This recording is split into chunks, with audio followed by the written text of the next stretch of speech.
Welcome to the bold analysis. I want to first, before I even start this podcast, I just want to ask you to subscribe to this channel. Subscribe. Subscription is absolutely free. The advantage here is when you subscribe to a channel, you'll be getting notifications when we publish our videos. I want to go straight to talk to the Raila battalion.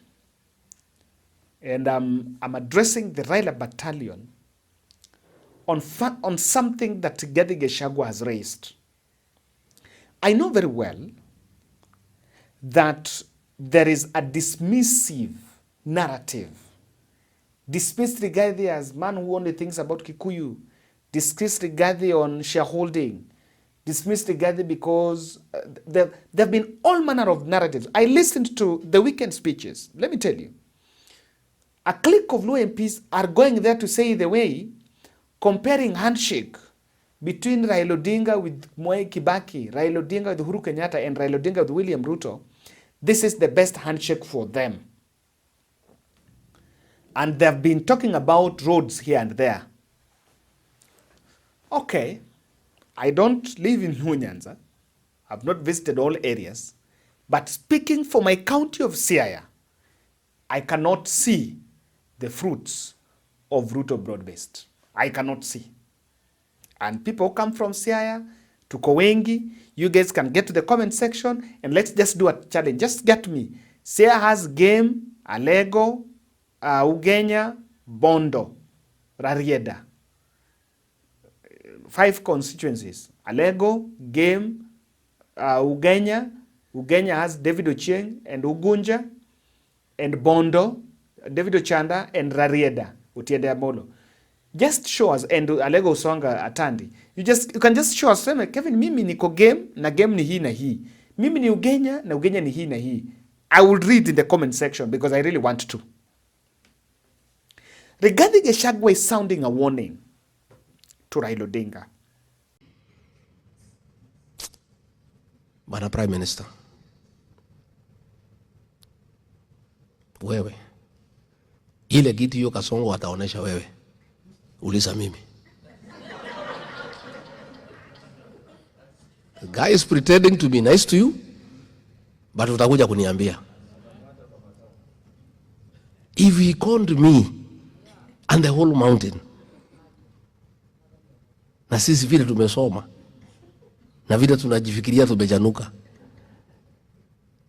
This, when he brought Raila, nikamuliza huyu mzee, umemuleta yazema bana, we are just managing this mzee.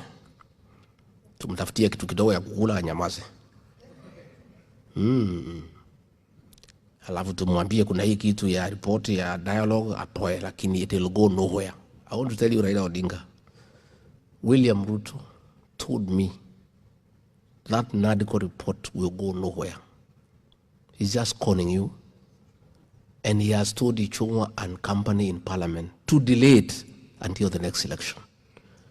So you are there waiting for Ruto to implement the NADCO report. There is nothing he will not do it. Again, he told me, and I have seen it has come to pass, that he'll be close to you and he'll divide ODM right in the middle. Today, as we speak, ODM fellows are abusing each other. The Luo MP leaders of ODM are abusing the Luya ones. Na capacity kama yangu ama ya Sifuna kuongea. Wanaumia tu, wanasema this was a wrong move, but they can't talk. And you can see ODM in the government only benefit a few people. That was not the purpose of ODM.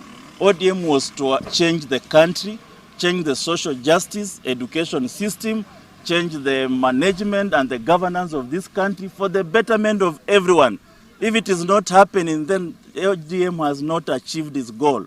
ODM was not to take few people to government to benefit out of government. That was not why people died in the trenches. That is not why people have been imprisoned. That is not why we've lost thousands and thousands of young people on the street fighting for democracy, fighting for free speech.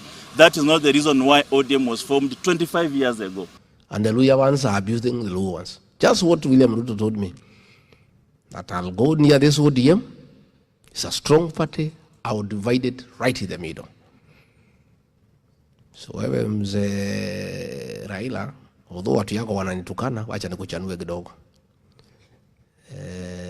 Wewe Ruto atamaliza chama yako ya ODM. Nadco will never see the light of the day. Amefanya jensi wa kuchukie. Waluya wamekuacha, Wakamba wamekuacha, Wakisii wamekuacha, amekuachia Wajaluo nusu. By the time William Ruto is through with you, you will be nobody in Kenyan politics. Wewe uchanuke mapema kama mimi. Si ndio? Mimi niliona, you know, he was trying to divide my base ya Maulima into east and west. Nikakataa.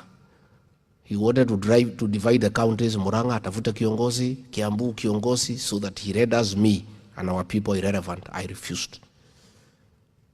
And I want to tell Raila Odinga, he'll destroy ODM completely. And you have seen it is happening.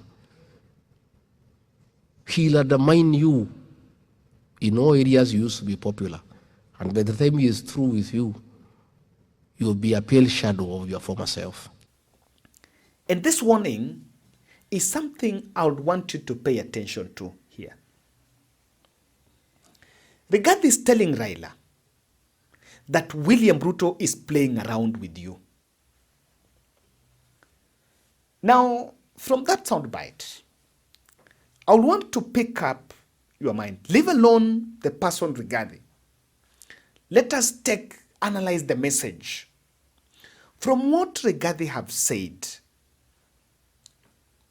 what do you think he's lying about? Ukisikia hiyo yote. Where is the lie? Where is the lie? Kwa hizo vitu zote amesema. Nadco, you know, he must not be saying the truth. He must not be like 100% truth that Ruto alimwambia Nadco haifanyi. It's not about whether Ruto alimwambia or not. It's about hiyo Nadco ilitumika ama haikutumika. It's about, is ODM splitting or not splitting?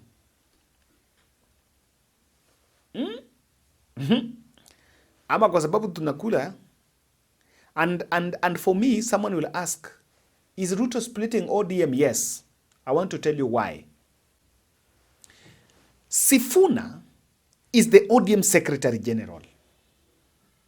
Sifuna has been consistent on, is the custodian of the party ideals and custodian of the agreement that we agree 10-point agenda that William Ruto is supposed to deliver. Now, William Ruto has picked the two cabinet secretaries from Luo Nyanza, specifically from Luo Nyanza, Mbadi and Opiyo Ndai, and has picked MP Zaladwa, the Lego Usonga counterpart, who else? Junet, and the other one, there are not so many, Governor Wanga, and who tena? Maybe those ones. To run a Ruto agenda against the party position. That has split the party in the middle. Now, it is upon the Odinga and his team to read the signs. The comfort, and I need to, he's talking about the looming betrayal. By the way, wacheni tuseme ukweli. Who will the doubt regarding loyalty in 2022? Even 2023, early 2023. Who would doubt how Rigathi would get to Muranga and say, Ruto is our king. We're even planning on how we are going to embrace our king. We'll take him to Sagana and show him love. Who would even doubt? Who would have thought that one day William Ruto will part ways with Rigathi? This region has a traditional way of receiving the king. We received you as a king yesterday because you are one.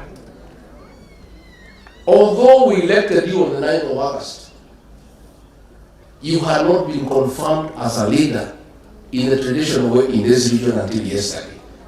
Because there is a way it is done. And the way it is done is that the leader must come from Nairobi and cross River Chania. By road, not by air. Yesterday, that journey must take 8 hours. No more, no less. You crossed River Chania yesterday at 10:38 a.m. and we received you here at the gate of Sagana State Lodge at 6:38 p.m. exactly 8 hours from River Chania to Sagana State Lodge.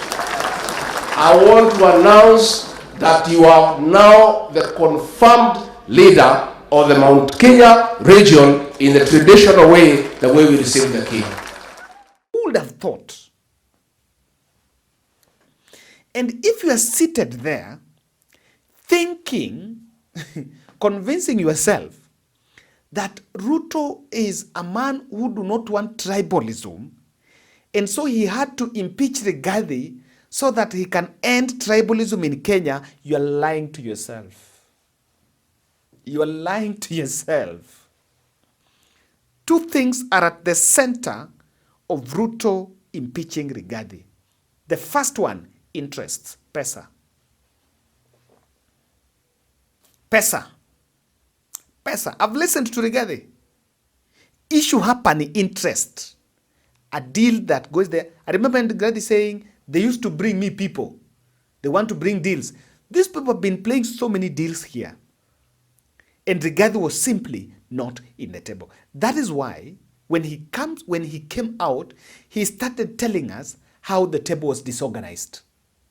He was in that table, but was not eating. Aliweko chini ya meza while the kings were feasting. The second reason, William Ruto knew that nikitoa Rigathi, shida itakuwa Mount Kenya. And Rigathi used to say usiguze milima.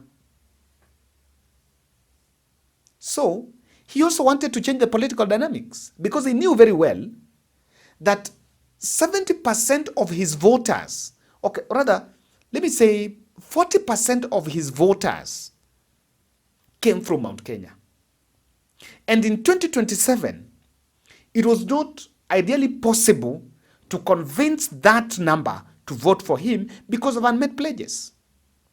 So he had to plant a political antagonism by now bringing Raila Odinga, number two, for two things. So that protests will reduce people who are protesting, and number two, to try to get Luo vote here.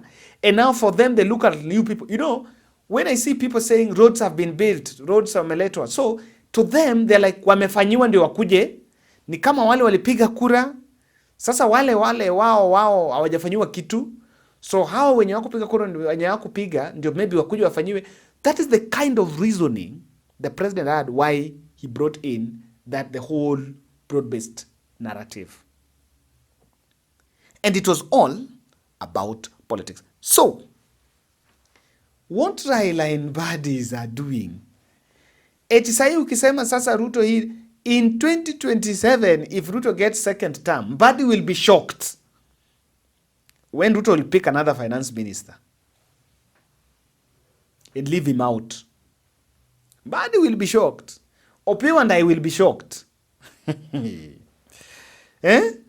Hiyo time na Ruto tasoma cabinet aenda chukue mtu mmoja coast, watu wawili Mombasa, watu wawili Western, mmoja Njemp, mmoja I don't know where, and then start telling you we are uniting the country.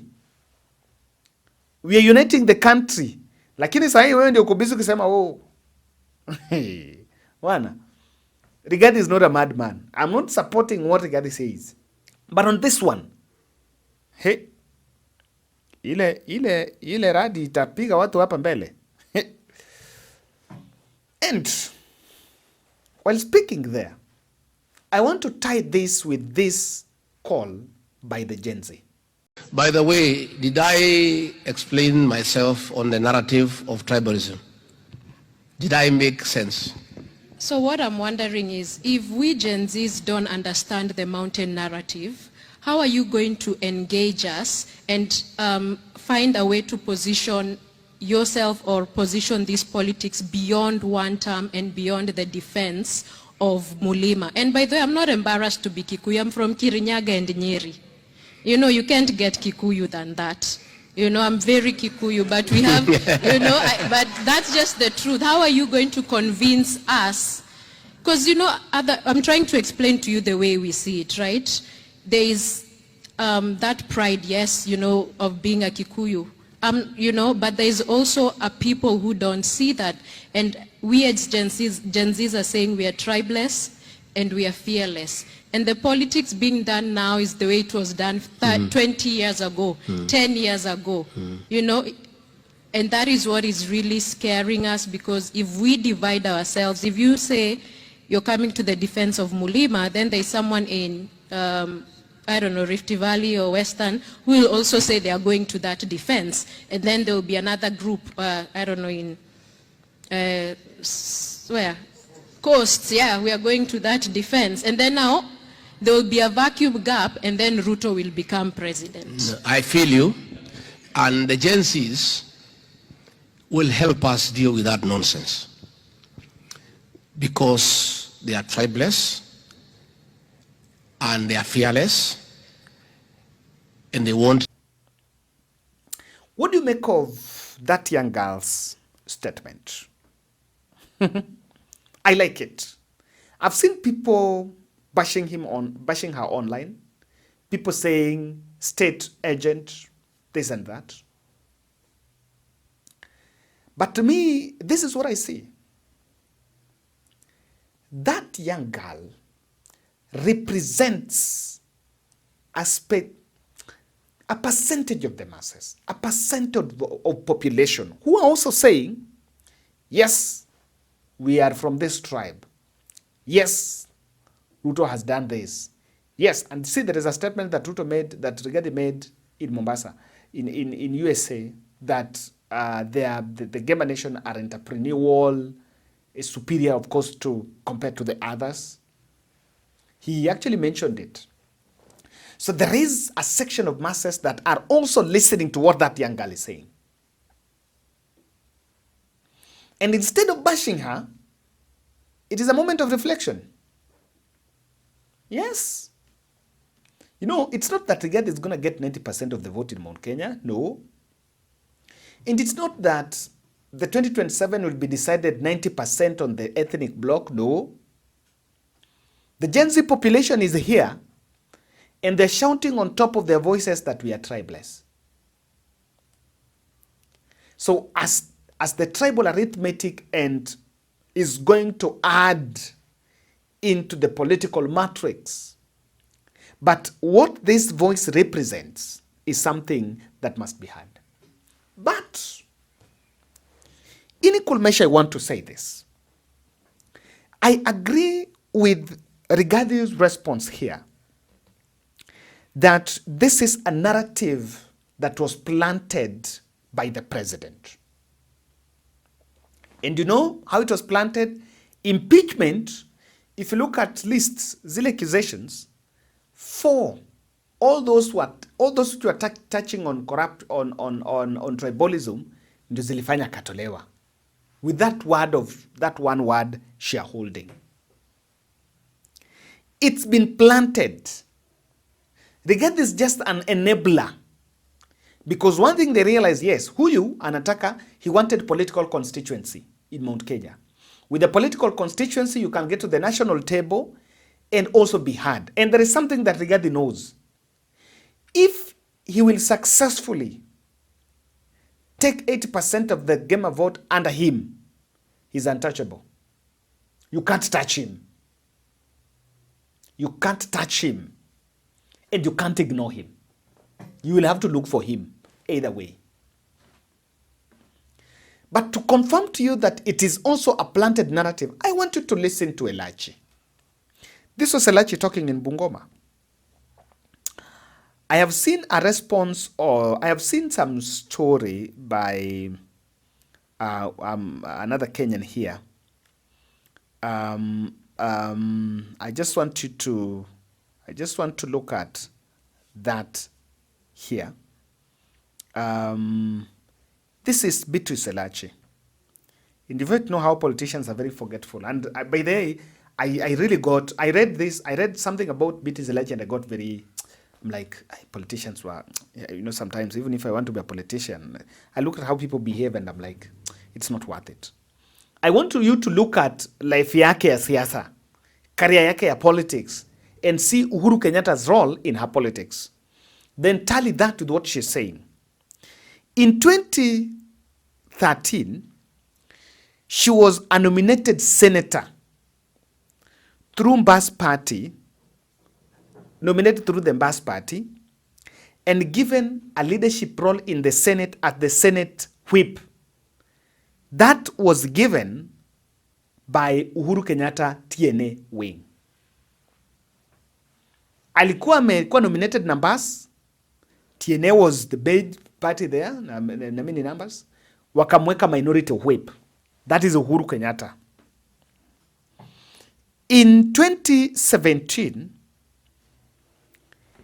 he was elevated to the Speaker of the County Assembly of Nairobi by Jubilee Party, led by Uhuru Kenyatta, taken to the Speaker, a position that she held against Raila Odinga's side, where alikuwa na many other people were there. But TNA nominated her. TNA, the Jubilee nominated her in 2017. Okay. When it came untenable to stay as the Speaker of the Nairobi County Assembly, Uhuru Kenyatta gave her a soft spot as a CS. Huyo ndio huyo anasema tribal. In 2022, Uhuru Kenyatta had a deal with Raila Odinga, and in that deal, he was given the ODM ticket to vie for Dagoretti North. Right now, when you see him spewing anti-Kikuyu epithets in political rallies, saying that Kikuyus must respect, kuna wanasiasa wengine hata Mungu tawapiga radi. Now, I listened to Rigathi's response, and he's saying that all this was planted. This is what I've realized. Don't interpret politically what I've seen from all that. If Raila fails to bail ODM from this Ruto's deal now, then mark this podcast. Premium tiers are coming later. And this is what I think. I know someone will say Kevin, na sasa broad-based projects. Remember, if Mbadi is setting up money for roads in Homa Bay, it is not a favor that should be based on broad-based. That is something that ordinarily should be there. If Mbadi is saying that, then ile barabara yenye kwa katikati ya Bomachoge, where they don't have a cabinet secretary, haifai kutengenezwa?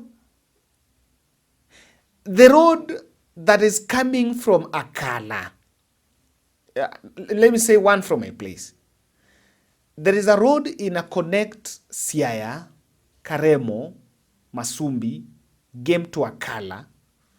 That road was supposed to be tarmacked, has not been tarmacked. Does it need Mbadi to be CS for roads? Then, for development to go to other areas, will they be needing a tertiary CS for that to be done? No. So it's a show of emptiness when we brag that, oh, we've done roads because now I'm a CS. Come on, bro. And this is my solution. Walk out now, up the stake. Even if it is about presenting a presidential candidate, yes. When you come to Ruto for negotiation, the bargain will be higher. You rather have a post-election deal with the other sitting president. Remember, if you're out, if you present a candidature, it doesn't matter who is the president. You'll get your numbers of MPs, senators, governors. You go to that election. After election, kama ni Ruto amewin, utamake naye deal. Kama ni Matiang'i amewin, utamake naye deal. Now, if you go with Ruto all the way, making a deal at the other side, Rigathi's tribal charge will likely elbow out the Gen Z from the opposition. Quite a significant chunk. And we have to agree on that. And lastly, I think the Kikuyu supremacy narrative is something that is sinking, and Rigathi must also, of priority now, balance the messaging and not to be seen to be talking about Kikuyu alone all the time. Thank you.